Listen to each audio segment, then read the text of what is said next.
Fantastic. Welcome everybody to using mini projects to extend learning in the real world. My name is Tiffany Ross. I'm the manager of network learning and development here at McHale. And I'm joined by two of my colleagues. We have Grace Carambiri is here, as well as Cindy Juarez. You guys can wave your hands. We're really excited to have each and every one of you here.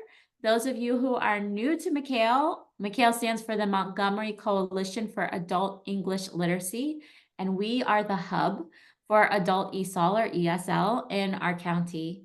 And as an adult ESOL or ESL professional in one of these 60 plus programs in our county, you too are a part of the coalition, and we're so thankful for you being here and for the work that you do with English language learners every day.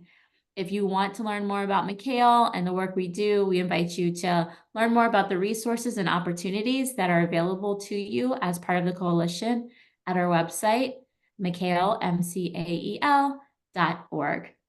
So moving on to today, back by popular demand, we have Tessa with us today. She presented at our professional development conference in March, and people wanted more and a longer opportunity to explore this topic. So we're so thankful to have Tessa back with us today. Today's workshop is interactive.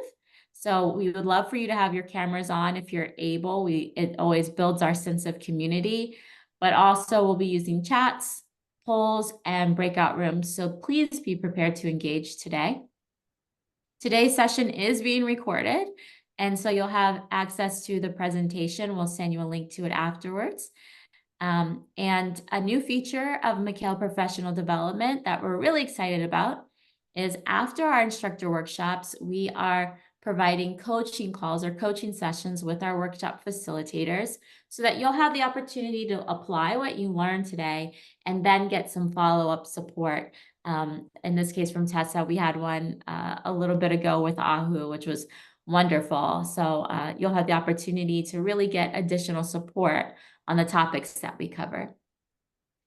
And with that, I'd like to introduce Tessa. Tessa Ambridge serves as the Director of Curriculum and Instruction at Solutions in Hometown Connections, also known as SHC. There, she supports teachers, content, and learning across its various programs. Previous to this, she served as the ELL Program Manager for SHC. She has over 10 years teaching experience at Northern Virginia Community College, where she taught students of various levels and backgrounds. She holds a master's in TESOL from American University. And I'll hand it over to you. Thank you, Tessa. Great, thanks, Tiffany. And I apologize. The delay was not the responsibility of McHale. It was totally on me. So, but it's great to see you guys here and see a few familiar faces as well. Let me just share my screen and then we can get started. All right, we good? Okay, great. So yes, again, my name is Tessa Ambridge, and just to give you a little bit of context about SHC, where I am Director of Curriculum and Instruction. Just quickly, we are a nonprofit that we are based in Prince George's County, but we serve refugee and immigrant families in Prince George's and Montgomery County. So our English classes target those who are particularly isolated and have many barriers to accessing traditional ESL classes. So our particular focus is on literacy level and beginning level English learners. So it's not typically a group of students who you would associate with doing projects. So mini projects is a really important topic just because it enables us to reach all kinds of learners, even the lowest level learners. So that's kind of what I'll be talking about, how we can reach everybody with mini projects. Okay, so in this session, just give you a brief overview about what we're going to talk about. So I'll first give you a definition and a rationale for mini projects. So what is it and why should we use them? We'll talk about how to prepare for effective mini projects. So what kind of information do you need about your students in order to prepare effective mini projects.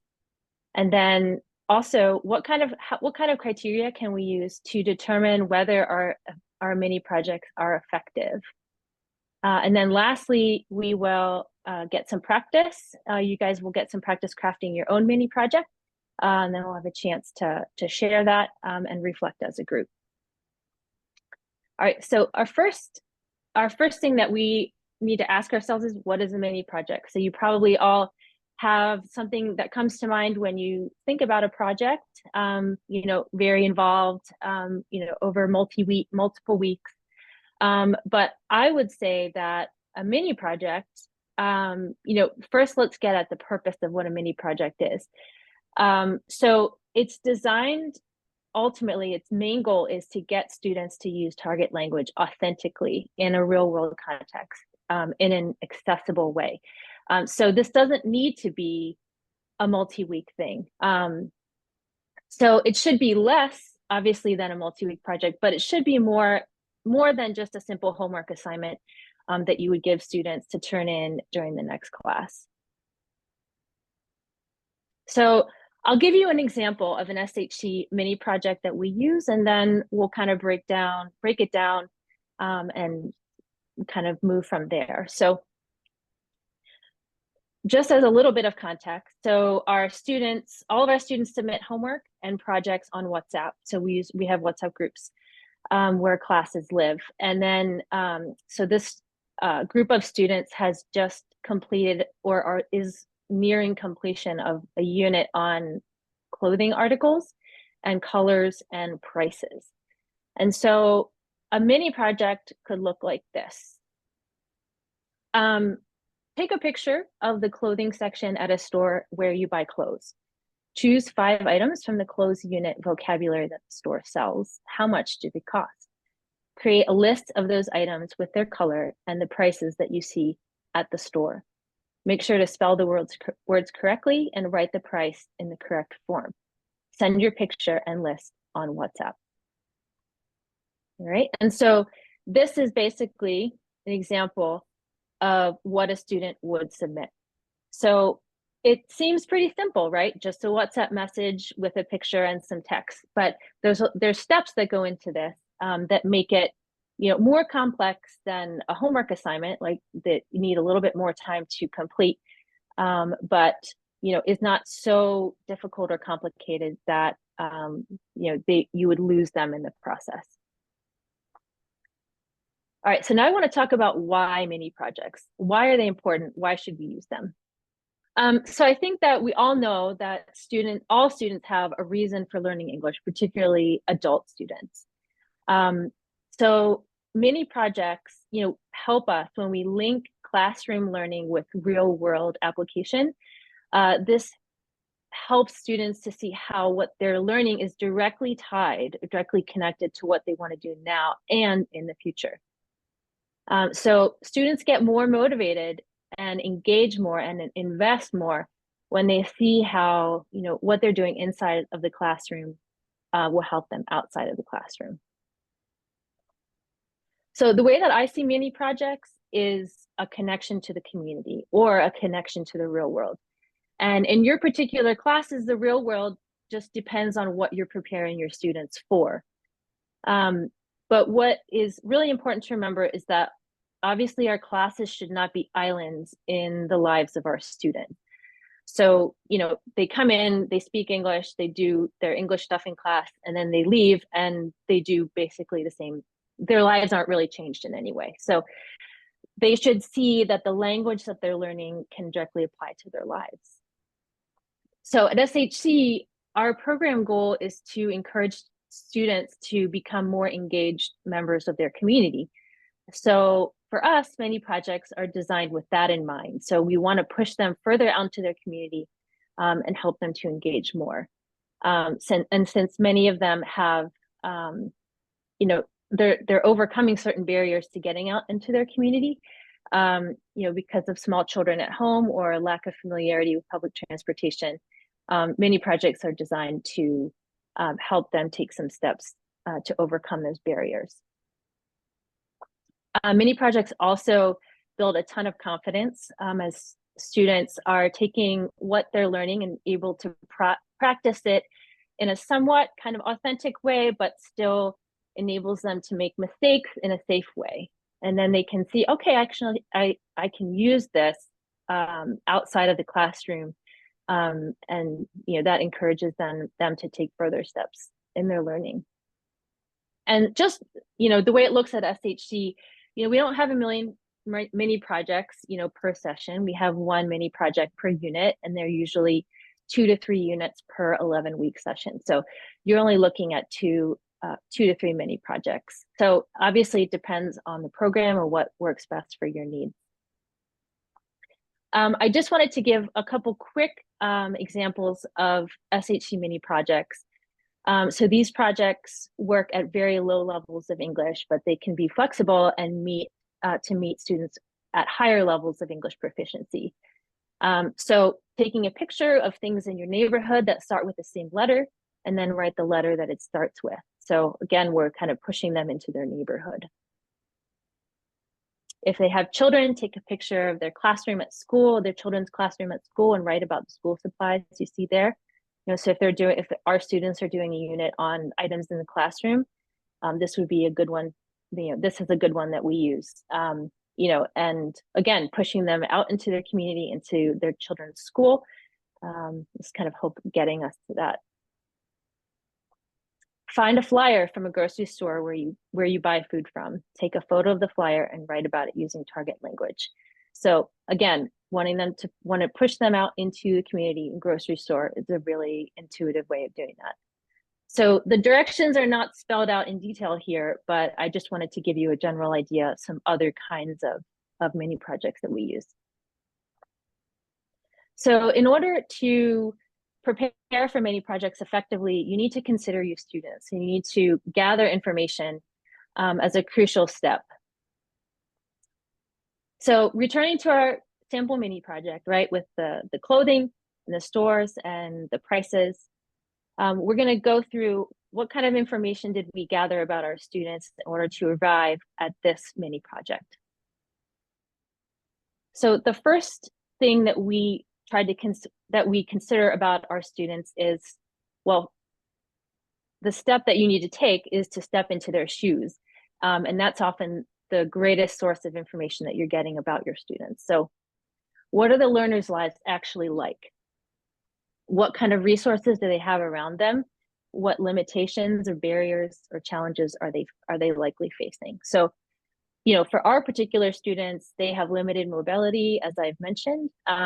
So we try to keep our mini project to familiar places and a high interest topic. All right, so this information helps us determine what's accessible and what's possible for our students. And maybe if there's some creative ways that we need to work around some of their limitations so that they can successfully complete the mini project. Another thing that you need to think about your students is, why are they learning English? So what do they need English for? And obviously learners have different goals. Some of them are able to explicitly state what their short-term or long-term goals are, depending on how you or your program elicits those goals.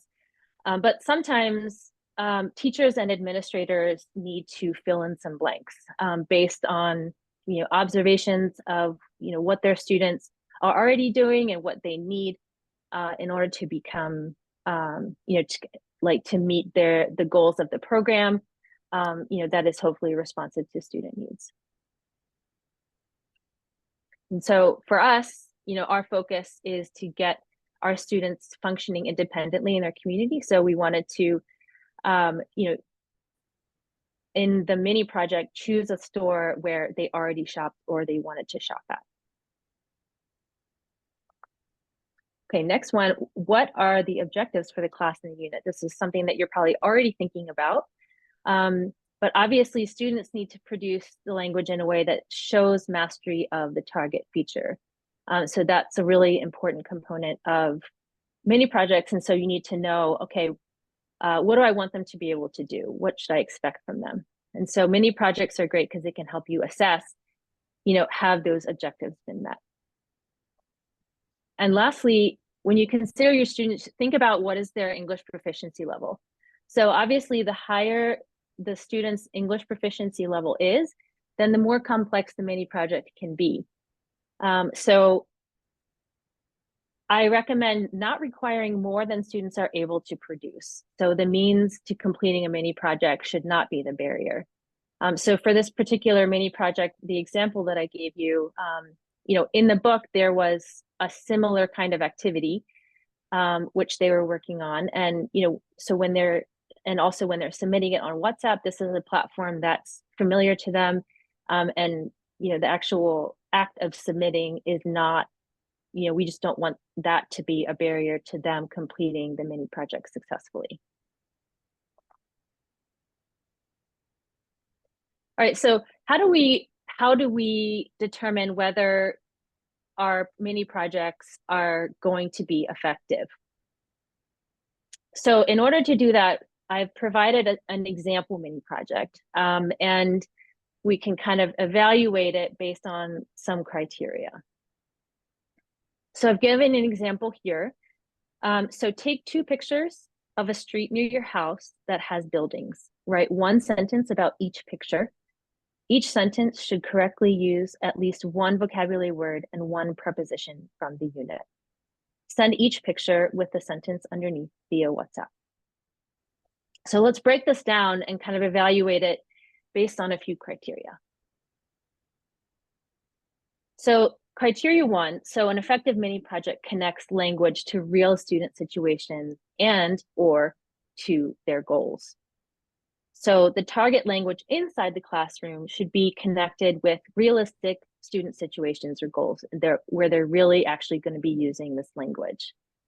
So in this mini project, they're actually taking pictures of a street near their house that has buildings. So, this isn't a kind of pretend map in a book.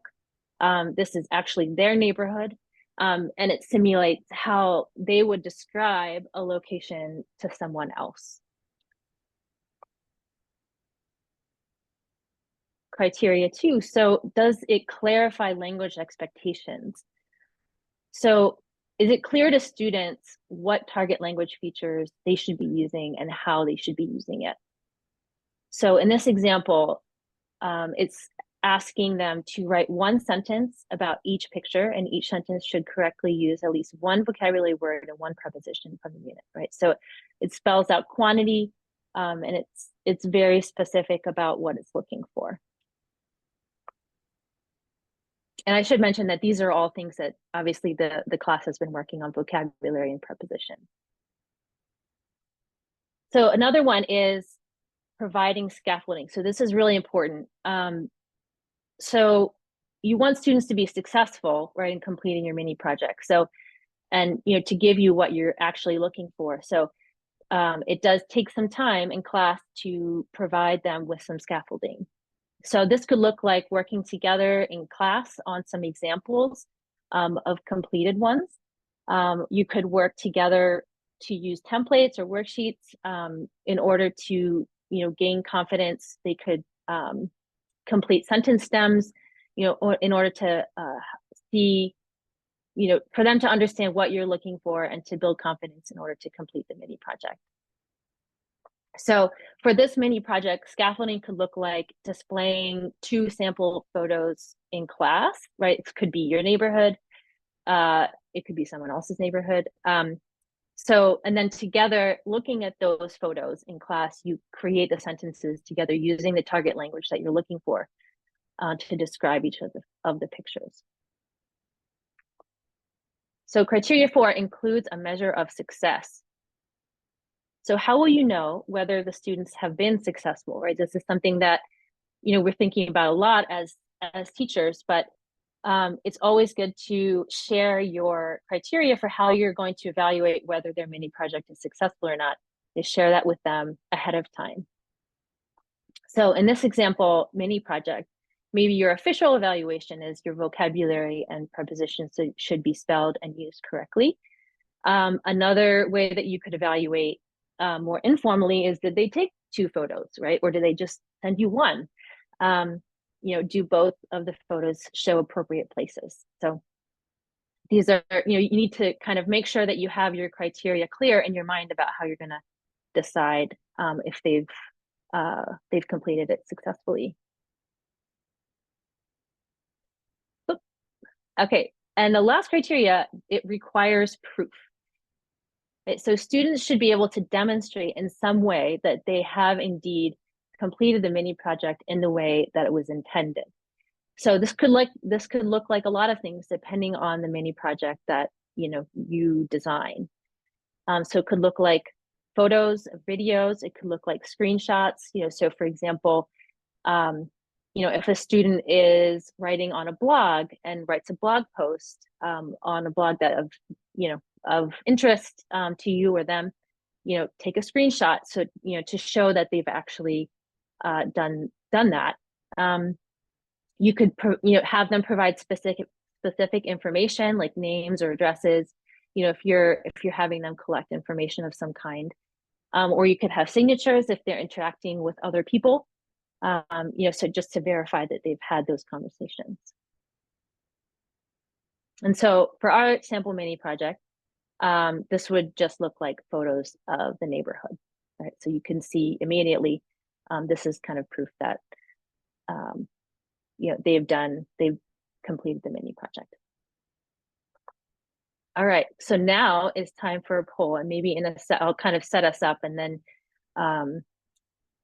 Tiffany, maybe you can do the poll, but I've given you an example here, and I want you to decide, is this a mini project or is it an activity? Let me go, I'll read the directions for you. It might be a little small, and then we can think about it. So this is something that was assigned from a unit called Around Town, and so the directions say, write a letter for your friend or your family in your hometown telling about your neighborhood. So the question is this a mini project or is this an activity? And so as you're thinking about how you're making that decision, think about, does it connect language to real student situations and goals? And does it clarify language expectations? So can we send out the poll and see what people think? The poll is launched. So when you see it pop up on your screen, you can scroll down if you need to and answer. And while the responses are coming in, do you mind if we do a question from the chat, Tessa? Yes, please. Okay, so Sophie asked, and I'm assuming this is pointing to the fact that several of our classes are multi-level classes. So when doing many projects, do you ever employ differentiated instruction based on the proficiency level of the students? Yes, and I think what you could do is adjust your criteria for success. So you can assign the same thing, but potentially have different directions for different levels. So for your lower level students, have them write a sentence, or your upper level students write a paragraph. That's obviously a very extreme example, but you can evaluate your students differently, depending on where they are right now. And we'll take about 5 more seconds for the poll. So if you haven't, please go ahead and complete that now. There's another question that's coming in before we share. What do you do if the student does not complete the mini project successfully? So that's a good question, and that depends on you. So you can treat it like an assignment, and you can, score it or give a score, whatever you do when a student does not submit an assignment. You can follow up if you're seeing that this happens with more than one student, the same mistake was happening with more than one student. You can debrief in class about it. Kind of pull up a few. You're saying, okay, I'm seeing that there were a few issues with this, and then discuss it as a group. Or you can make a formal rubric and, you can give them feedback through a rubric or, another, evaluation tool of your choice.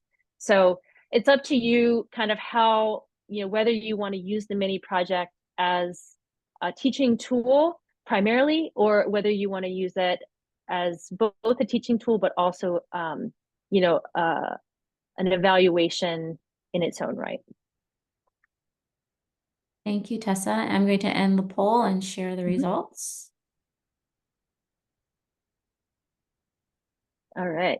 So it seems like 85% said that it was an activity, and I agree.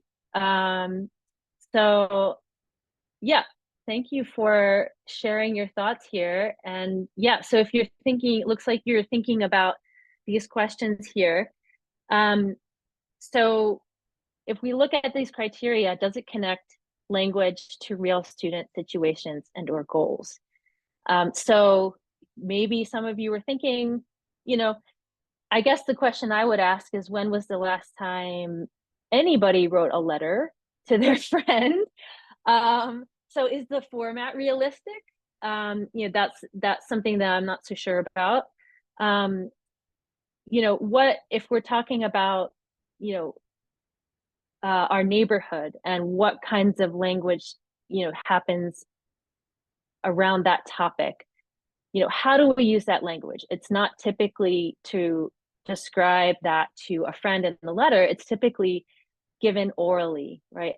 To, people who either you're giving directions to or asking directions, right? So the format is a good way of practicing. And this is kind of more like something you might see in a book, and it can be used in class, but can we use it as a mini project? I'm not sure. And as far as language expectations, there's no indication, to students about how long it should be, what kinds of language they should be using, how it will be evaluated in any way. So there's really no way, for a student to know whether what they're submitting is kind of hitting the mark in any way. So thank you. And I just wanted to give you examples of mini projects in other ESL contexts. So this has either been in classes that I've taught previously, just to kind of help you see that it doesn't just apply kind of in certain, in a very limited scope. So say for your example, you're teaching a community college academic ESL composition class. So this was something that I did where, obviously the students ultimately want to get a degree at the college. So this is their kind of goal, and their real world is, ultimately to get a job, but more immediately to take content classes at their college. So, maybe they're thinking, all right, what's the point of learning how to do an essay, right? So if you push them into the real world, which is, the college, have them observe a content area class. So if they're interested in nursing, then have them observe a nursing class, and take notes on what they see and briefly interview the teacher about how writing is used in that class, and then get the teacher's name or signature. Another one, for business English. So visit a US workplace and interview a contact there. This is obviously very simplified directions, and you'll see that this does require some prior logistics on your end. But if you do this multiple times, you kind of have contacts, or of people you can send your students to, in order for them to do these mini projects. And then if you're doing a citizenship class, just go visit a monument such as World War II Memorial. Right? You might need to work with your students about where a monument or a statue of a major historical figure is. Then make a video of yourself explaining the significance of the subject. So using facts from the class, from the citizenship class. So this is just to kind of whet your appetite for other kinds of mini projects. All right, so now it is your turn.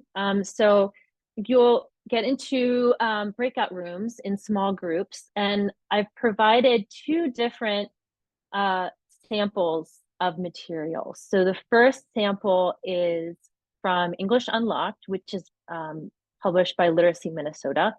And this is for literacy level students, and it's pulled from the Working with Money unit. And the second option is from Ventures 2 books. So these are mid to high beginner level students, and it's in their time unit. So in the chat, they'll drop links to both of these samples. So you'll see this in the samples, there's the objectives, as well as the material, like the relevant material that you'll need in order to start basing your mini project off of. And then there's also a template, which I think Tiffany sent out ahead of time, but also you can click on that and it will prompt you to make a copy. And then you'll be able to type that in yourself as you're going through. And the template basically provides,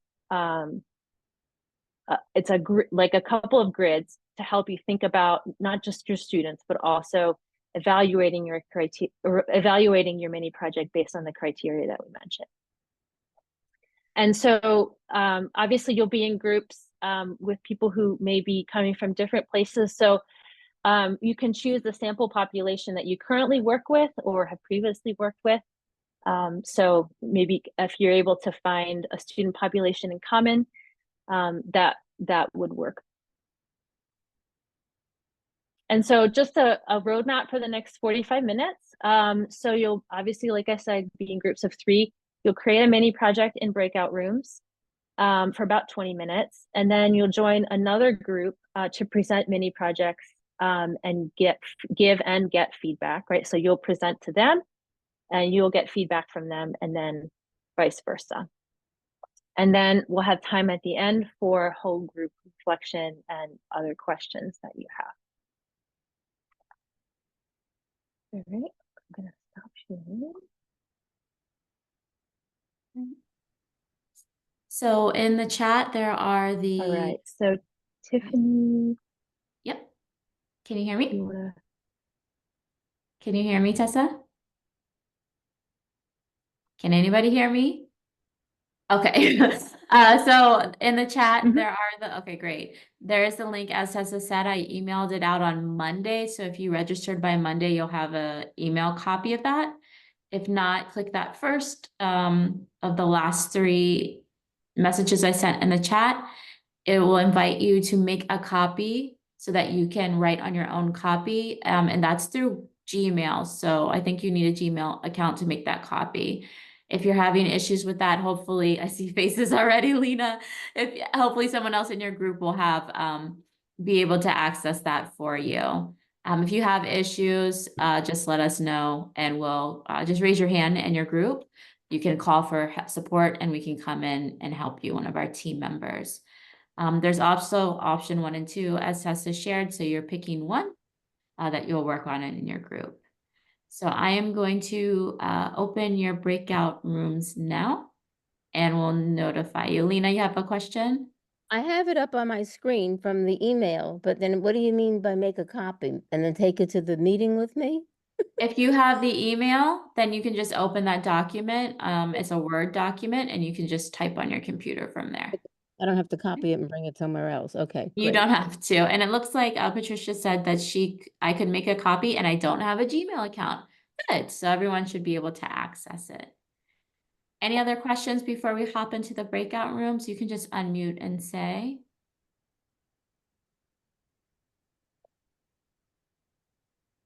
All right. Then we are going to open our breakout rooms. It looks like they're going to be groups of 3 or 4 today.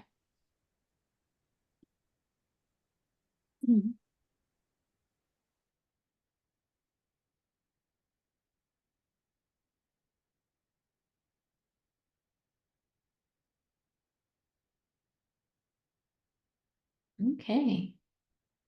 Let me pause this video. That as a filter.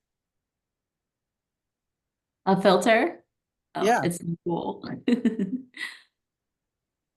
pretty retro. Yeah, I love that. Okay, and let me find Tessa so we can highlight her again and get her off mute.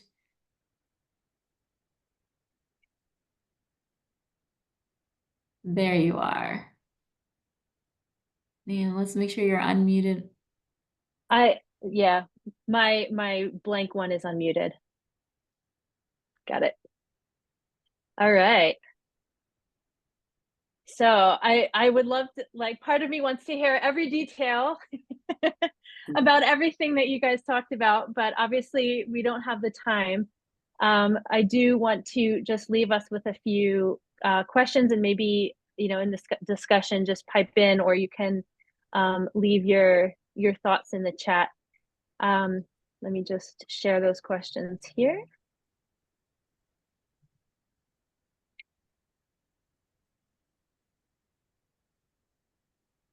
Okay.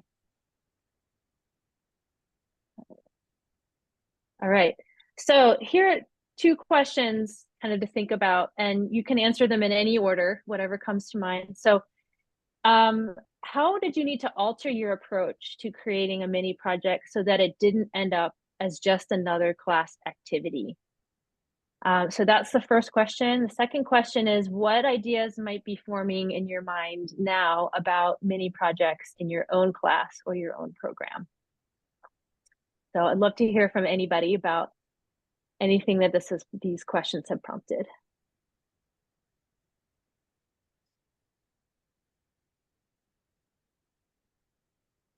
I see Lena's hands up. Yeah, the simple way of always is when you ask a question, instead of getting an answer, you get another question. And so I'm going to come up with the other question, which is a mini project, right? What's the difference? I mean, a mini project and a class activity, is it really, I mean, is there a time? Is a mini project 2 sessions and a class activity is only 1? I mean, it's still a thing, something to do and something to discuss, a way of teaching your students something. Does it really matter if it's a mini or a class? So I would say that the difference between a class activity and a mini project is that a class activity is designed to be like short and within the confines of a classroom. So it's designed to be something where they can use, it's a safe place where they can use the language just with other English language learners and their teacher, and they can receive feedback right away, you know, on a very discrete item. So either something in the textbook or an activity that you've come up with. But the mini project is designed to be outside of the classroom. And so taking what maybe you're doing inside the class with your class activities and push them out a little bit into, you know, slightly more unfamiliar territory or unknown waters, and see whether they can use what they've been learning and practicing, you know, through the class activities, you know, into, you know, their world outside of the class. Right, thank you. So That explains it. yeah, so class activities can support mini projects, but mini projects are kind of the result of your work inside the classroom. Great, thank you. Mm-hmm. I have a hand up from Andy and then Victor. And if anyone else wants to comment, because we're coming towards the end, if you could utilize the chat, please. Okay. Andy? Andy? Sorry, I have to find my mute button. No, I think the project idea is good. I was going back to the distinction that Lena was making between class activity and mini project.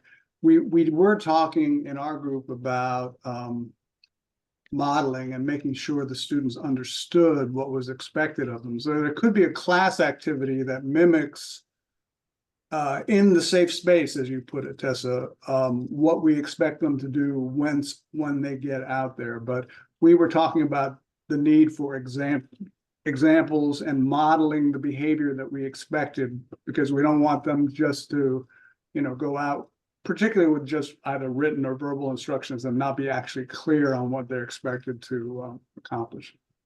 Yeah, so true. Yeah, that modeling and the examples are really, really key. I agree. Victor, I saw you wrote in the chat as well. Would you like to come off mute to share your comment?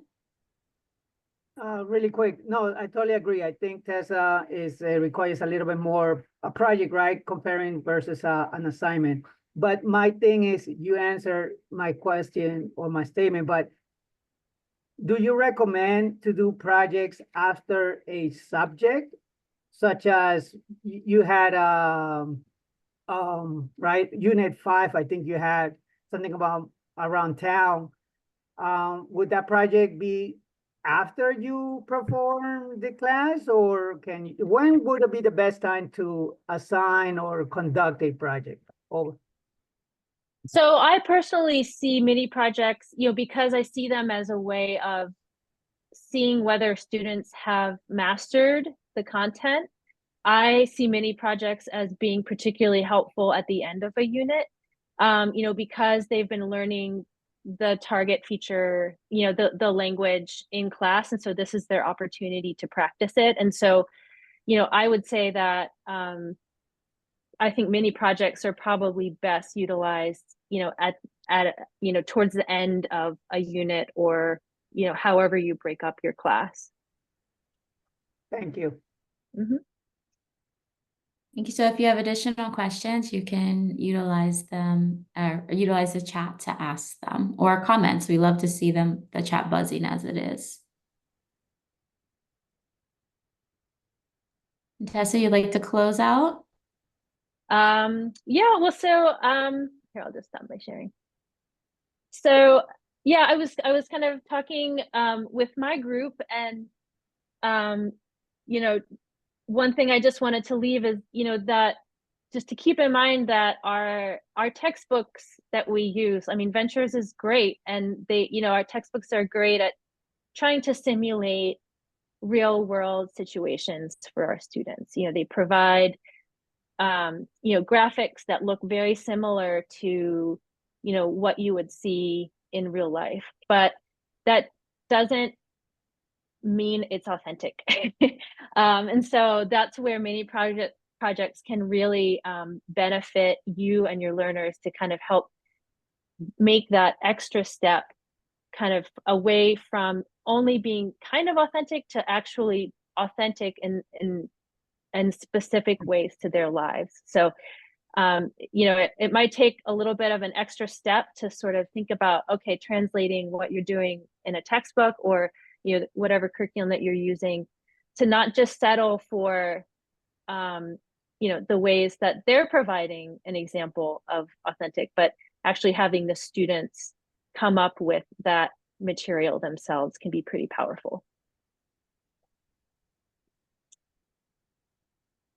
Thank you so much, Tessa, for being with us today. If you could all join me in a round of applause for Tessa. I think this is a really exciting tool that we can bring into the classroom. And if I can borrow about 2 minutes from everyone, if you have to leave right this second, that's fine. But I just wanted to share a couple follow-ups with you. The first is our survey, which is in the chat now, thanks to Cindy. Please do take 3 minutes. It's literally a 3-minute survey to give us feedback on your experience today. This really helps Mikhail shape our workshops and instructor workshops and other offerings moving forward. So if you can take a moment to do that. Within the next 24 hours, you'll receive a follow-up email from us. It will contain today's presentations and other key information. We'll also, within the next 2 days, have this recording posted on the Mikhail YouTube channel. So we'll include that link as well in the follow-up email. As we said at the top of the workshop, we are offering a follow-up coaching call with Tessa. So we invite you to start planning a mini project or try out a mini project in your classroom. And Cindy will drop a link to the registration. The follow-up coaching call is an opportunity for you to share your ongoing questions, what you've been. Could you support us with mute, please? Thank you so much. It's an opportunity for you to share your experience in launching a mini project or as you're planning one to get more direct feedback from Tessa and your peers. So we hope to see you all there.